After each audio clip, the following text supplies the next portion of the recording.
Well, howdy there, stranger. I'm Jordy, And I'm Brad. and welcome back to Beers with Queers, the true crime podcast where I research a case. And Brad here, and potentially you guys. Don't know a damn thing about it. Except this week, I do. That's right. It's my week to present, and Jordy's week to not know a damn thing about it. So let's get right into it, y'all. It's another Brad episode. Will we cry? I don't know, but we'll see.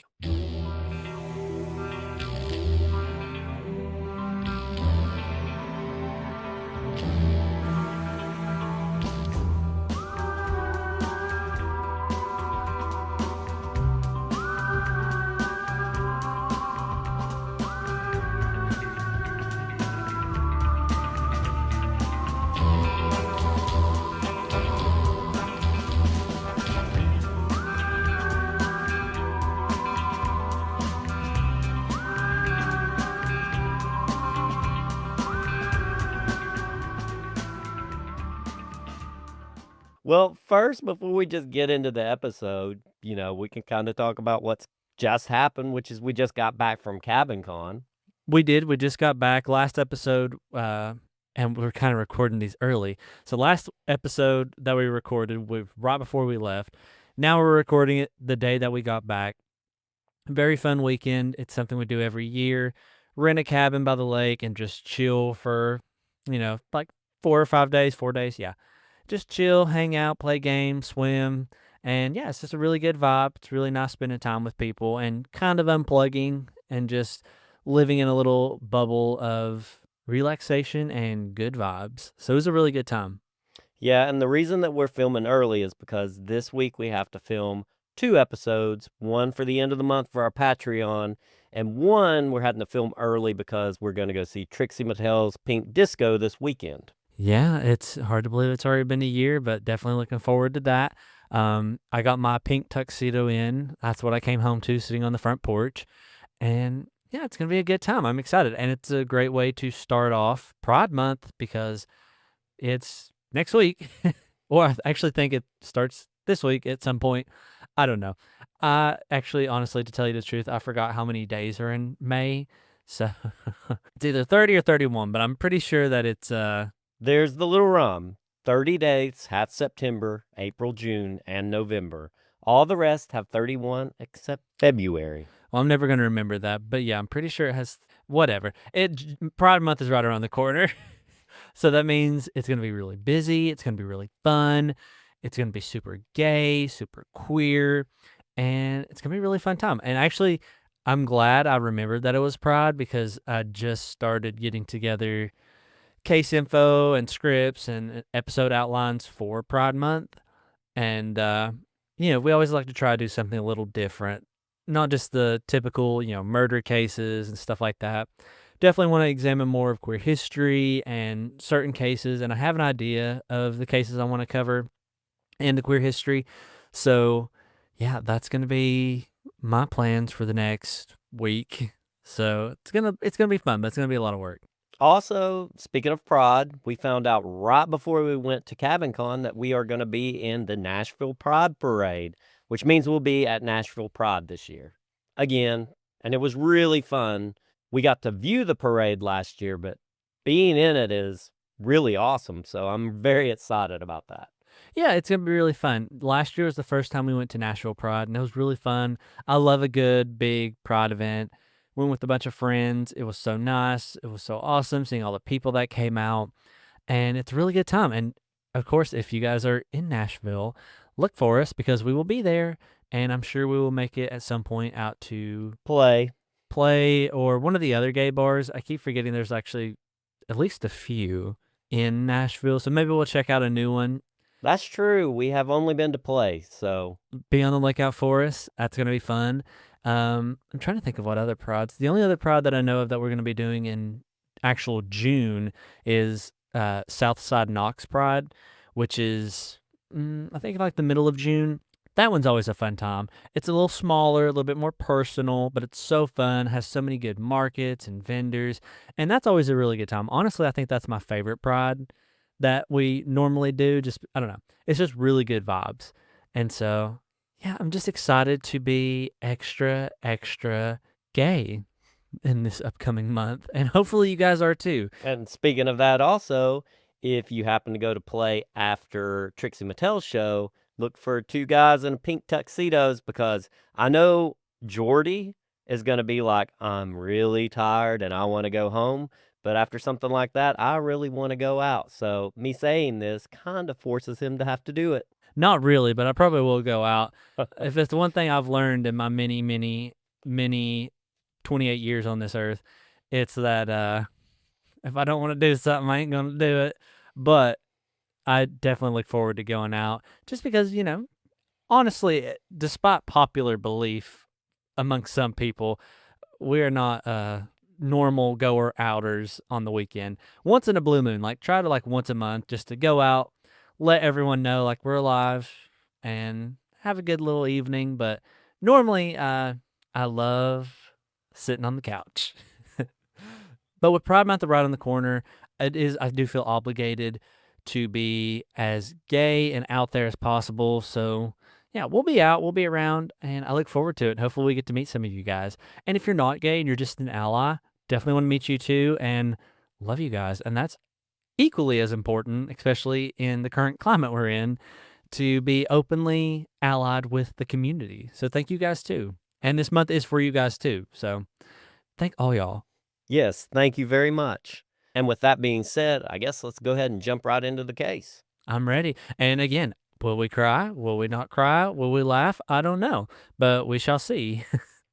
Well, here we go. It was just after sunrise when the dog found the body. North Head, 1988. The cliffs were steep, the air sharp with salt. A couple walking their Labrador paused as the dog pulled towards something tangled in the rocks below. At first, they thought it was seaweed. Then they saw the skin. 27-year-old Scott Johnson lay naked at the base of the cliff. No clothing, no identification, just the brutal finality of impact. Bones broken by the fall, limbs splayed, his body shattered. Police said he jumped. There was no note, no witnesses, no history of depression, but within hours, the coroner filed it as a suicide. Open and shut. Another lost life in a city already losing so many. Except it wasn't just Scott. It was Ross Warren, John Russell, Giles Mataney, dozens of others, found dead, missing, or beaten near the same cliffs, the same parks, the same coastline that Sydney's gay men had long used as their only refuge. Time and again, the deaths were written off. Accidents, misadventure, suicide. But to those paying attention, something else was clear. These weren't just careless accidents. These men had been hunted. And the prey wasn't just chosen because of where they were, but specifically because who they were. To understand what happened on those cliffs, you have to understand what it meant to be gay in Sydney in the 1970s through the 1990s. So, fun fact, I have heard of this case before, and I actually started looking into it not too long ago because it was one of my ideas to cover for Pride Month. So I'm actually really thankful that you got here before me. That's always we work in the very niche field of exclusively queer true crime cases. So it hasn't yet to happen, knock on wood. But in the almost 3 years we've done the podcast, every week it's kind of we might be doing the same case. So it's always like a fear, but it's also kind of funny because I'm waiting for the day it does happen, and it's just going to be so funny, coincidences like that. When it does happen, you are going to hear the same case twice from just two different point of views, because we are playing a dangerous game by really not letting each other know what case we're working on before we start the podcast. That is a true thing that a lot of people probably think is just a gag or something like that, but we do not tell each other until the podcast starts what we've been working on. So it's going to happen eventually, and when it does, you're just going to be able to see really how different our storytelling perspectives are. And no, that's definitely what's going to happen. Is it's going to be the same case from two different perspectives, which I actually think would be really interesting to do, actually. But yeah, so this case is definitely rough one, and it's definitely, from what I recall, a very, very, very dark period in Australia's history, which Australia has a lot of dark history with the queer community. So Oh, you're about to hear just how dark it can get. I was about to say, this is going to be a rough one. So yeah, you might be crying. Back then, the law didn't protect you. In fact, for much of the era, it criminalized you. Homosexual acts between men were illegal in New South Wales until 1984. And even after decriminalization, the shadows didn't lift. The change in law didn't change public attitudes overnight. It didn't stop police harassment, and it didn't make it safe. So gay men did what they had to do. They created their own spaces, quiet ones, hidden ones. Oxford Street was loud and proud for sure, but for men who couldn't afford to be seen, who were married, closeted, or just scared, there were other places. Parks, public restrooms, beaches at night, coastal cliffs like at Bondi, Tamarama, and North Head. These weren't just places to meet. They were the only places these men had to feel free, and that freedom came with risks. What most of the city called scenic walking trails, parts of the gay community knew them by other names: beats. A beat was a public place where gay men would go to meet for anonymous or casual sexual encounters. But those same locations attracted a different kind of visitor too. Groups of teenage boys, often from nearby suburbs, who came not to cruise, but to hunt. They called it poofter bashing. Some of them thought it was a game. Others saw it as a rite of passage. A few even formed loose, unofficial gangs. They'd wait in the shadows, then ambush, kicking, punching, dragging their victims toward the edge. To them, the cliffs weren't just a backdrop. They were a weapon. And the danger didn't stop with the attackers. Police responses were inconsistent at best, indifferent at worst. Survivors who reported assaults were often laughed at, ignored, or even threatened with charges of gross indecency. Officers sometimes delayed contacting families of the victims. Some of the victims were never identified at all. Others were labeled unstable, promiscuous, or self-destructive in media coverage that barely disguised its contempt. And so, the beatings continued, and gay men continued to disappear, and then the bodies started appearing at the bottom of the cliffs. It wasn't until years later that people began connecting the dots.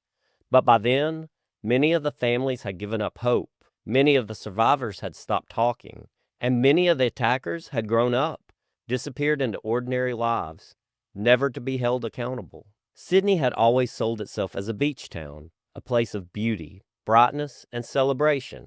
But for gay men navigating those cliffs alone after dark, the landscape told another story. This is a city where the murders happened. This is the silence that allowed them to. And by the end of the 1980s, Sydney's coastal cliffs were becoming synonymous with something far darker than the ocean views and the walking tracks. Bodies were turning up again and again, always in the same places, always with the same kind of wounds, and always quietly disregarded, not just by law enforcement, but by the general population of Australia. The city and the people were writing off these deaths. The gay community couldn't, because they knew these men, they loved them, and they were terrified that they'd be next. July 1989, Ross Warren. Ross Warren was 25. He was a newsreader on WIN television, young, talented, and charming. He had what people used to call a bright future. But Ross wasn't out, not publicly. Like many gay men at the time, he lived a double life, visible on screens, invisible at night. On July 22nd, 1989, Ross didn't come home. His car was found at Bondi's Marks Park, keys in the ignition, neatly parked, but no signs of Ross. When his mother Kay called the police, they told her not to worry. He'd probably gone off with someone. Maybe he was embarrassed, and maybe he just didn't want to be found. But Ross's wallet turned up on the rocks days later, and blood was discovered at the cliff's edge. But his body, it was never recovered. And despite all of this, the police closed the case. Their conclusion? No suspicious circumstances. His mother would spend the next 3 decades demanding to know what really happened to her son. November 1989, John Russell. Just 4 months after Ross vanished, John Russell was found at the bottom of the same cliff line. John was 31. He worked at the Bondi Hotel.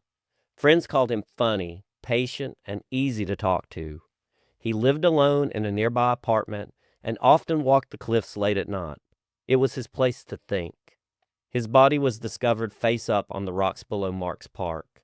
Police ruled it a fall, an accident, but something didn't sit right. The autopsy found sand in his scalp, a detail that indicated his head hit the ground before anything else.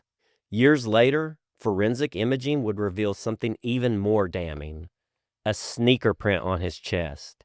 Someone had kicked him hard off the edge, and none of that was investigated in 1989. The file stayed closed. December 1989, Karen Smith.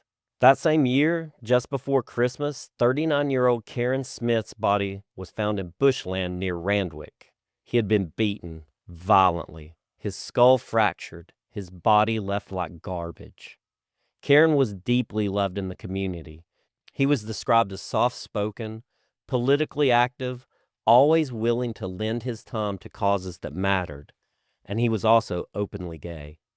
A man named James Glover was arrested and convicted. It was a rare case, one of the few that actually went to trial. But even here, something was missing. The hate behind the violence. The probable motive was never discussed in court. Karen's identity was erased from the official story, as though being gay had nothing to do with why he was killed.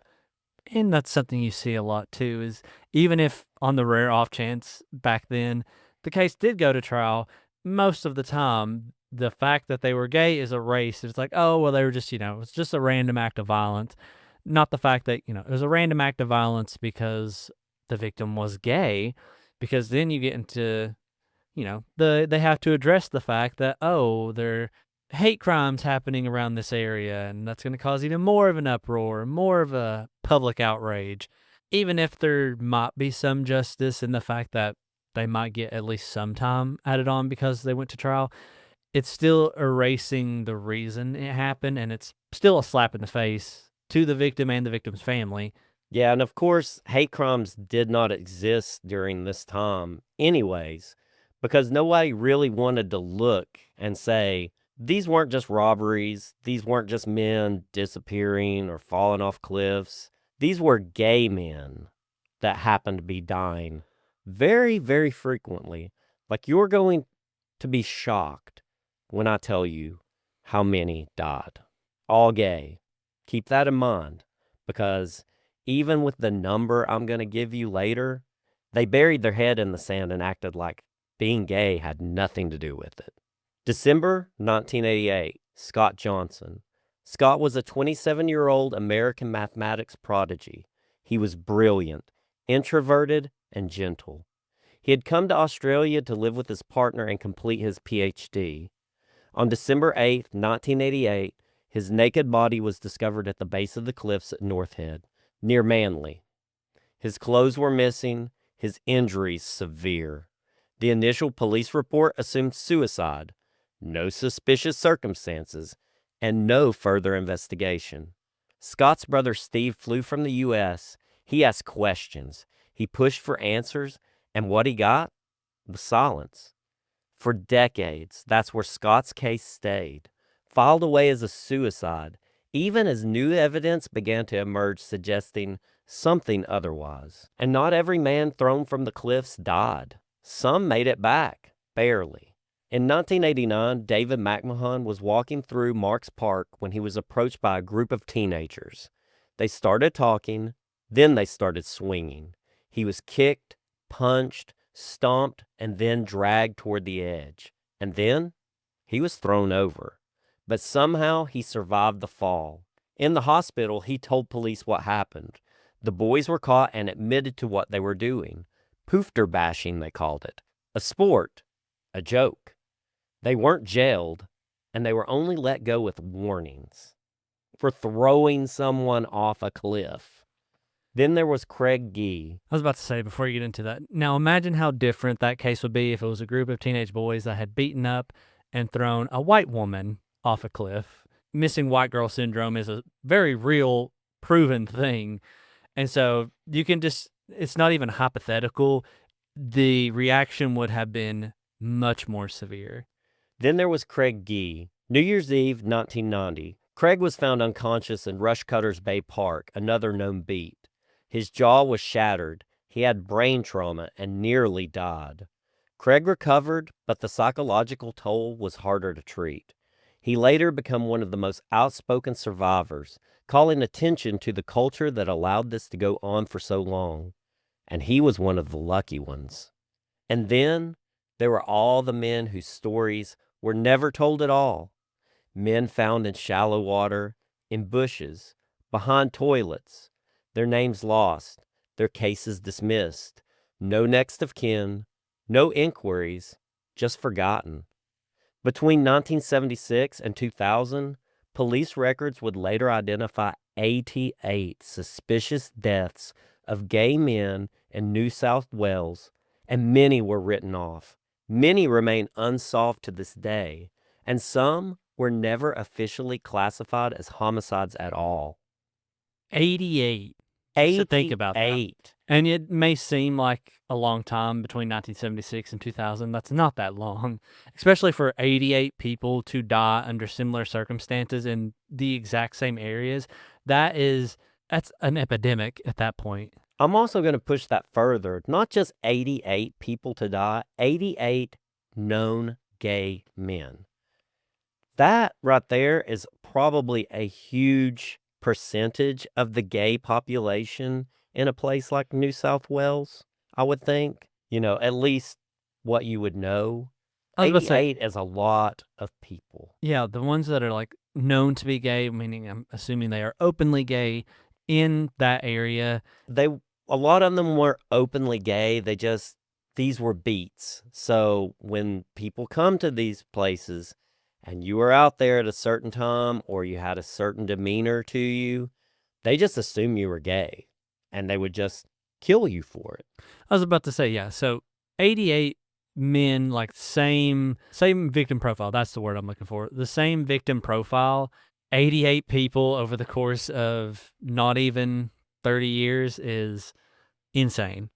Yeah, and these weren't suicides. These were executions in slow motion, carried out in darkness, and then erased in the daylight. Men just kept turning up dead at the cliffs. But no one was counting, and no one was stopping it. At least not yet. In the eyes of the system, there was nothing to stop. To law enforcement, at least on paper, these deaths of 88 gay men were just suicides, accidents, mishaps, or the occasional robbery gone wrong. But in reality, to them, they were just people they didn't care about, sexual deviants who got what they deserved. So throughout the 1990s, despite the mounting deaths in known gay beats across Sydney, law enforcement remained publicly silent, and the official paperwork continued to close cases with a handful of routine phrases: misadventure, suicide, accidental fall, each one an endpoint and not a beginning. The families who asked questions were handed coronial summaries. Sometimes they were told a full investigation had occurred. Sometimes they weren't contacted at all. If a family wanted more, they had to fight for it, and most had no idea how to do this. For the survivors, the message was even clearer. Say something and you risk being ignored, or even charged.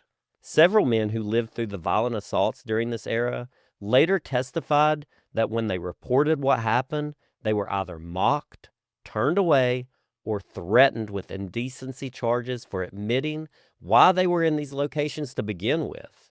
In more than one documented case, police asked victims why they didn't fight harder, or what they expected to happen. Some survivors say they were made to feel like the crime was their fault for simply existing in the wrong place. No public statements were issued, no pattern was acknowledged, and no task force was launched. And yet, behind the scenes, something had started to move.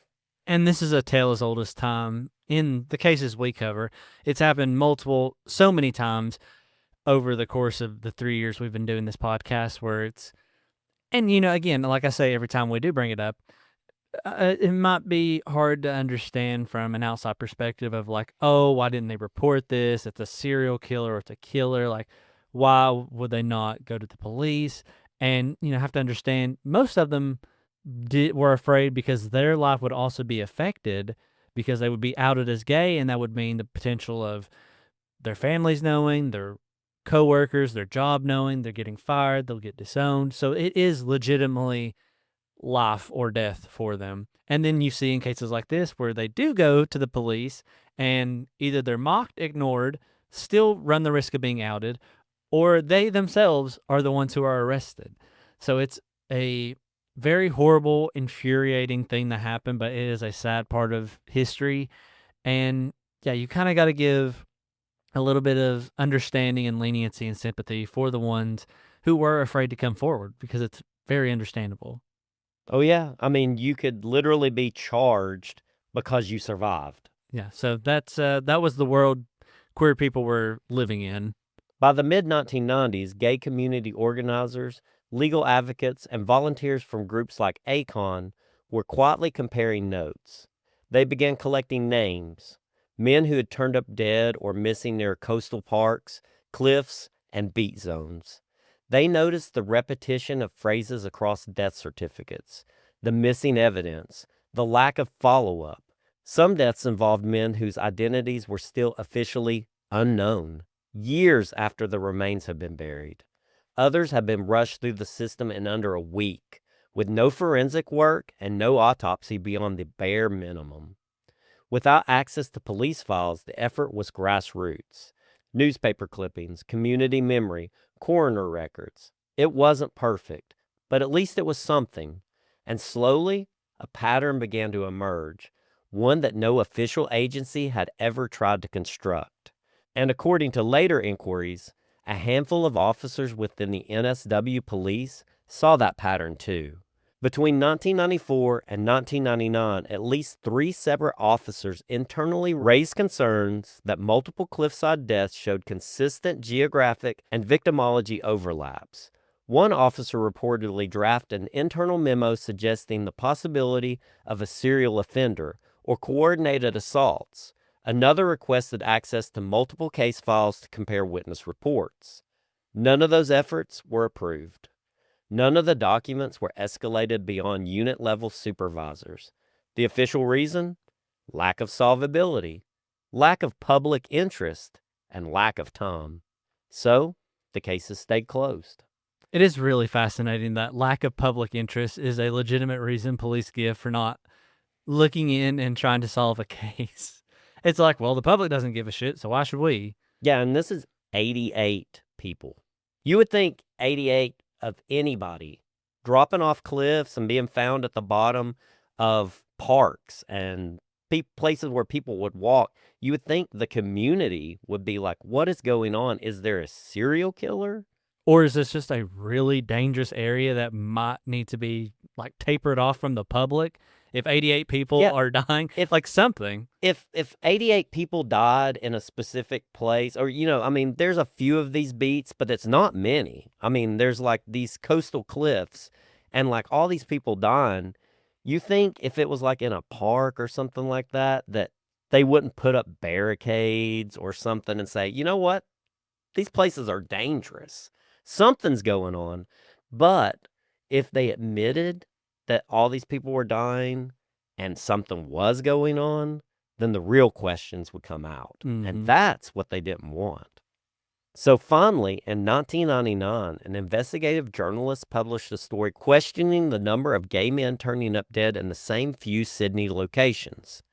The piece made waves within the queer press, but was mostly ignored by mainstream outlets. Police issued a 2-sentence response.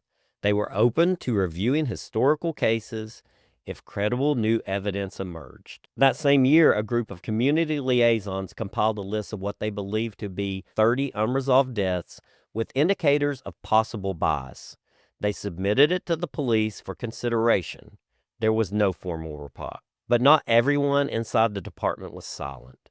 In 2000, an internal report authored by a community liaison officer warned that continued failure to acknowledge anti-gay violence could result in serious reputational damage to the force. It was recommended appointing a dedicated officer to liaise on historic hate crimes. The report was filed, and it never moved forward. 1 year later, in 2001, a quiet crack appeared in the wall. The coroner's office agreed to revisit one of the closed cliffside cases, not as a murder investigation, but as a matter of procedural review. For the first time in more than a decade, a formal legal process was reopened, not by police initiative, but by the persistence from the victim's family. The result didn't confirm homicide, but it didn't rule out foul play either. The final wording read, "Cause of death, undetermined." And it was a small shift, but for those watching closely, it was monumental, because for the first time, the system had finally blinked. In the following years, quiet inquiries trickled forward, internal reviews, interdepartmental memos, behind-the-scenes meetings between queer groups, and select officers trying to make change from within. Some of these efforts were documented. Others only came to light years later during formal testimony. But the truth was undeniable. Even by then, after so many deaths, so many mischances, the force had no dedicated hate crime unit, no classification system for bias-motivated violence, no mandatory training for recognizing patterns across seemingly unrelated deaths. Cases were reviewed in isolation, one file at a time. There was no institutional mechanism for connecting them, and there was still no public acknowledgement that these deaths may have had a common thread: the men being gay. By 2005, an informal tally within the community had identified at least 80 men suspected who have been victims of gay hate crimes since the late 1970s in New South Wales. The number would later rise to 88. And that's only the ones they know about. But at this point, not a single case had been reopened as a result of police initiative. Not a single officer disciplined for investigative failure, not a single attacker brought to justice for any of the cliffside deaths. The silence held, but finally, just barely. Because out of sight, another case was stirring. One that had never sat right. One that wouldn't stay buried for very much longer. It had been more than 25 years since Scott Johnson's body was discovered at the base of North Head. More than 2 decades of silence, grief, and a single word written in his death certificate: suicide. But Scott had a brother, and his brother never believed that. Steve Johnson wasn't a police officer. He wasn't a coroner. He wasn't even in Australia anymore. But he was persistent, and he had something the system had long since lost: hope that the truth still mattered.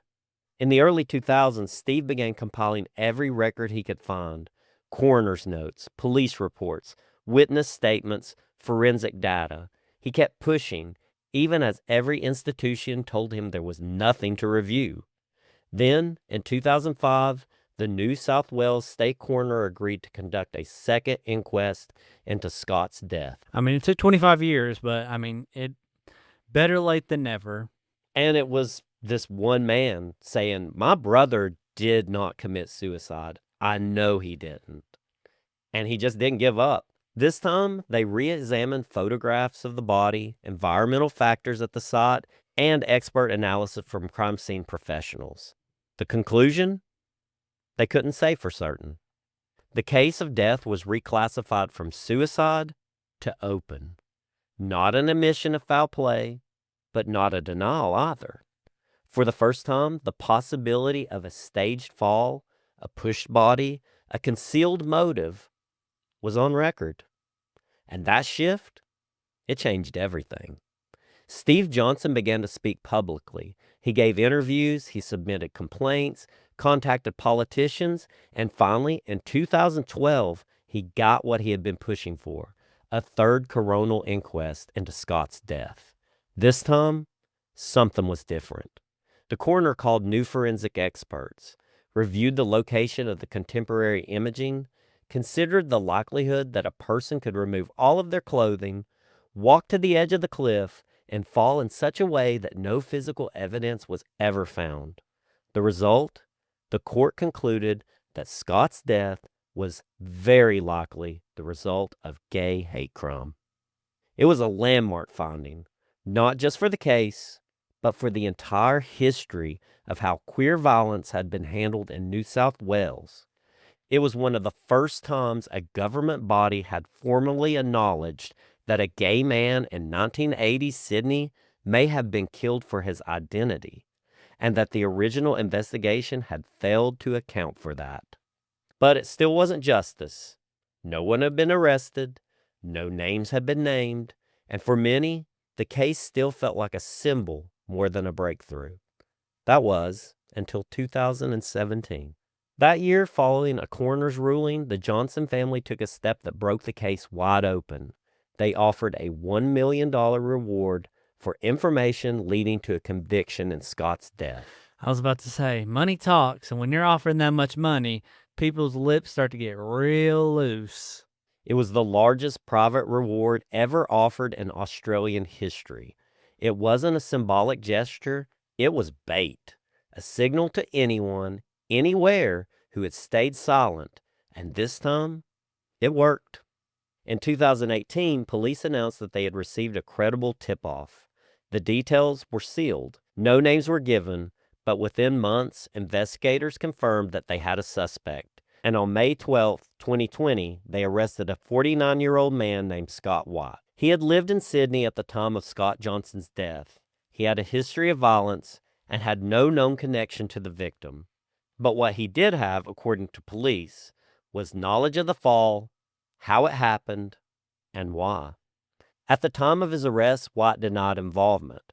But less than 2 years later, in January 2022, he stood up in a New South Wales courtroom and did something no one expected. He confessed.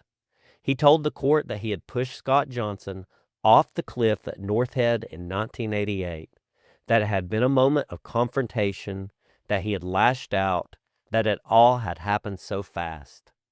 The room fell silent. The court even paused proceedings to assess whether the confession was voluntary, whether he understood the consequences of him saying that, whether he wanted to recant. But he didn't.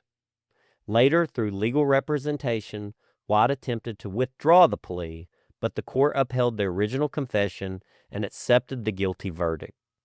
After decades of denial, silence, and indifference, a man had finally been convicted for the murder of Scott Johnson. And with that conviction came something else, a spotlight. Honestly, best case scenario that he did confess, because honestly, I don't feel too confident that he would have been convicted if it probably wasn't for the fact that, because there's always still reasonable doubt, like, yes, that's what the new coroner says, but at the same time, it could be that he did fall off a cliff. It's like, you have to prove beyond a reasonable doubt that that didn't happen, and I'm not too confident 30 years later that anyone could.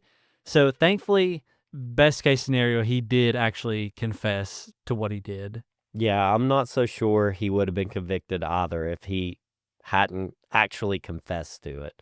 Because this is 30 years later, and it is really hard to prove something just from somebody claiming a reward also to turn somebody in. And also, it's even if he did admit like he was there, there's no way to prove it. He could have been like, it was an accident, we got too close to the ledge, he fell, or, oh, I accidentally bumped into him and pushed him off. Or I was there, but somebody else pushed him. Yeah, even if he was there, you have to prove It that was him. It was not only him, but he did it intentionally and maliciously, because he could just be like, it was an accident. And then in manslaughter. Yeah, I was about to say, it's manslaughter, so yes, very thankful he confessed. And that spotlight told something very important, because if Scott Johnson's death had been a hate crime, it had been investigated improperly. If it had been misclassified for decades, How many other cases were out there just like this one? The question reached farther than anyone expected. It actually echoed through the halls of Parliament, where new motions were filed calling for broad inquiries into historic queer deaths. And it landed back at the police headquarters, where investigators were now faced with renewed pressure to explain their role in classifying dozens of similar deaths as accidents. And it hit the hardest in the homes of the families who had been told for years that their sons had jumped, that there was no foul play, and this wasn't even a case. Scott Johnson's conviction didn't solve everything, but it proved something. It proved that the system had failed, that the truth could be buried for decades, and that sometimes all it took to exhume it was someone who refused to let it go. Scott Watt's conviction marked the first time anyone had been held legally responsible for a death from Sydney's long-forgotten cliffside killings. But for those who had spent decades demanding answers, it wasn't closure. It was validation, and it was just the beginning. In May of 2022, Watt was sentenced to 12 years in prison for the murder of Scott Johnson. He would be eligible for parole after 8. The courtroom was silent as the decision was read out. Scott's brother Steve sat just feet away, having flown from the U.S. for the verdict. Afterward, he called it a moment of justice, finally earned. But he also acknowledged the reality. Justice had come too late, and only for one. Watt's conviction had opened a wound, and now all of New South Wales could see it. Because if Scott's case had been dismissed for so long, what about all of the others? And that question, raised quietly for decades, now demanded an answer. In response to the mounting public pressure, survivor testimony, and increasing political scrutiny, the NSW government announced the formation of a special commission of inquiry into LGBTQ hate crimes. The inquiry, launched in 2022, was led by Justice John Sakar, a senior Supreme Court judge tasked with reviewing not only the hate crimes themselves, but how police, coroners, and the legal system had responded to them. This wasn't just about one case. It was about the whole pattern. The commission began its work by re-examining dozens of deaths dating from 1970 to 2010, cases previously closed as suicides, misadventures, or unexplained disappearances. Its scope included both coastal killings and inland assaults. Survivors, family members, retired police officers, and activists were called to testify under oath.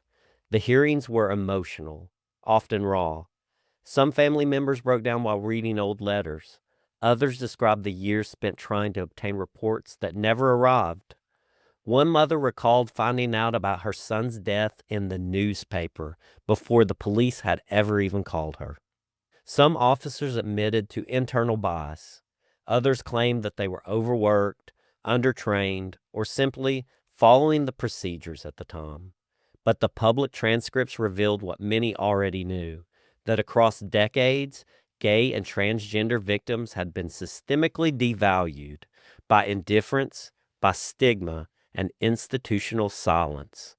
In one particularly damning finding, the commission noted that in multiple cases, coronial decisions had been reached without any forensic examination or autopsy.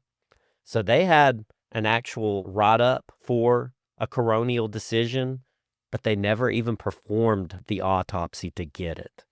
In others, vital witnesses were never interviewed. Some families weren't even notified that the cases were ever closed. So, I mean, yeah, top-notch police work on their part for, at least 88 cases over the course. And it really just goes to show you, I mean, there's no sugarcoating it. It's just the fact that they really can't even be bothered to give a shit because it's those queers. What do you expect? So it's really, it would just make you sick to your stomach if you think about it too long. The commission didn't just expose mistakes, it exposed neglect. In its final report released in 2024, Justice Sakar wrote, "We find that the criminal justice system in New South Wales failed a segment of its population. These were not isolated oversights. They were part of a systemic failure to properly investigate crimes against LGBTQ people, crimes that, in many cases, were never even treated as crimes. The report made several key recommendations: a permanent cold case unit focused on bias-motivated crimes, mandatory hate crime training for all NSW police officers, reparative justice pathways, including case reopening rights for affected families, formal public acknowledgement of past investigative failings. The NSW government accepted all recommendations in principle. Several were already in motion before the report was published. For the families, those still waiting, still wondering, the report wasn't enough, but it was something, a first step, and it was a line in the sand. Public memorials were held in multiple locations across Sydney, at Marks Park and Bondi, where so many have been attacked or killed. A new plaque was installed near the cliffs. It reads, "In memories of those lost to anti-LGBTQ violence, may their names never be erased again." The community showed up, not in silence, but in defiance. Survivors stood side by side with mothers, partners, and old friends of the dead. Some spoke, others just stood still. One man left behind a single stone on the ground, painted with the name of someone whose case had never been reopened. For Steve Johnson, the journey that began with one unanswered question had grown into something much larger. He became a central figure in the global movement demanding accountability for historic anti-gay violence. He donated the remainder of the private reward fund to survivor support initiatives, and he kept going, advocating, showing up, refusing to let his brother be forgotten. And while no court ruling, no inquiry, no public memorial could undo what was lost, what emerged in the aftermath was a truth that could no longer be denied. These weren't isolated tragedies. These were crimes, and they were ignored. And now, finally, they were being named. Sadly, the truth came too late. Too late for most of them. Too late for justice, but not too late for memory. One of the last entries. I was about to say, here we go. It's that point of the episode, which very justified. I can't cry in every episode. One of the last entries in Scott Johnson's journal. One of the last entries in Scott Johnson's journal read simply, "My hope is to live openly." And he never got that chance. But what his death exposed, the silence, the negligence, the violence cloaked in denial, has forced a reckoning that can't be undone. There are names we will never know, faces no one photographed, and men who were buried without questions. But they lived. They were here. And finally, someone listened. And I think that's the saddest part about all these cases and this story in general. You know, it's like the Bondi gay gang beach murders, is the fact that, yeah, there's small wins here and there, especially for Scott Johnson's family. But at the same time, when you look at the broader picture, like it's a small win, but there are still dozens and dozens of not just cases that were closed without question, but cases that nobody even really knows about because it's people that maybe were disowned by their family, their body was never found. And so it's sad the fact that even though we remember the victims of the beach murders, there are some out there that we'll never know their names or what happened or their lives. And so, you know, it's best to remember them as best we can, just for the fact that they were here, they lived, and they were taken way too soon.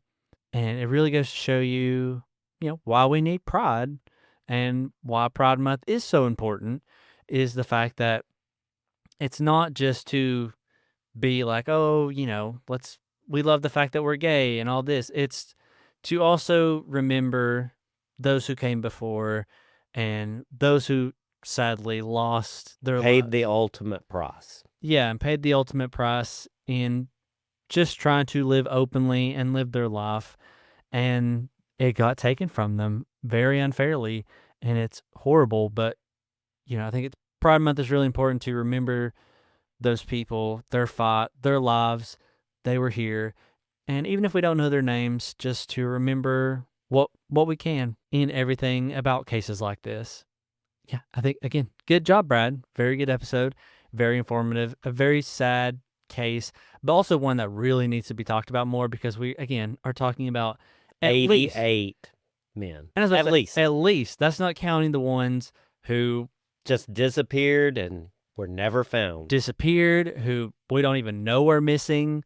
So, like, it's so many lives just taken and wasted so senselessly by people, monsters, by horrible, horrible people. The scariest part of this was not a few people that was doing this. 88 men were not killed by 3 or 4 people. This was a lot of different people out there. This was just because everybody was okay with this going on. It was kind of like people said, it was a rite of passage. It was just something that people done, and the community just didn't care. So this is not like 3 or 4 people. Yeah, one guy went to jail for this, but this was like communities. This was a lot of people that were involved in this. And these men died, and they just went home, and they went on living their life. And they're still out there living their life right now. Yeah, and also, again, why we need pride is because the reason why this happened is because it was, this hate was allowed to fester in these communities to the point where people grew up thinking, yeah, it's okay to throw a man off a cliff. Just because he's gay. Or just because you think he's gay. And it's that kind of hate that, doesn't just happen. It starts at home with the neighbors, with the fact that, we grew up being like all queers go to hell or all gay people are disgusting and stuff like that. And so it's very important to really hammer home the fact that, gay people, queer people are people too. And they literally just want to try and live their lives. We all have to pay taxes. We all have families. We all have to work. We should all be on the same side, right? We should, and it's sad that that's not the world we live in, at least not yet. And until we get to that point, it's very important to keep fighting the good fight and not only remembering the names of those we've lost, but also to keep in mind all the lives that are yet to come and just try to leave the world a better place for them. And with that, thank you guys so much again for tuning in for another episode. If you enjoyed it and the podcast, please leave us a 5-star rating or review on iTunes or Spotify. Helps us out a lot, and it helps other people discover the podcast. If you want to see photos from today's case, you can follow us on Instagram at Beers with Queers Pod, that's POD, or on Facebook at Beers with Queers, a true crime podcast. And until next time, stay safe, love each other, get ready for Pride Month, and stay dangerous out there while you do it. Really looking forward to hopefully meeting some of you guys during all these Pride events. Yeah, we do. It's going to be a very fun Pride. And we're going to be safe, happy, and have fun. So see you guys. See ya.